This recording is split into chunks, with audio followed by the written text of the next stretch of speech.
March மாதத்துக்கான கந்த சஷ்டி விரதம் start ஆகுது மார்ச் 23லேருந்து. இந்த ஒரு நாளை மட்டும் மிஸ் பண்ணிடாதீங்க. இந்த நாளில் விரதம் வந்து செவ்வாய்க்கிழமை வரதுனால ரொம்ப விசேஷங்க. இந்த நாளில் விரதம் இருக்கிறதுனால எல்லா பழங்களும் சீக்கிரமும் கிடைக்கும்.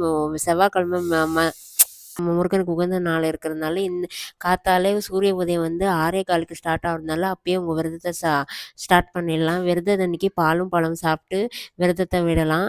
அப்புறமா அருகே இருக்கிற கோயிலுக்கு போய் பிரார்த்தனை செய்யலாம். காத்தால சாயங்காலம் வேல்மாறல் திருப்புகழை பாடி விரதத்தை முடிச்சுக்கலாம். இந்த நாளில் விரதம் இருக்கிறோம். கந்த சஷ்டி எப்போ ஸ்டார்ட் ஆகுதுன்னா மார்ச் 23ஆம் 6:38 மாலை 6:38லேருந்து மார்ச் 24ஆம் 4:08க்கு முடியுது.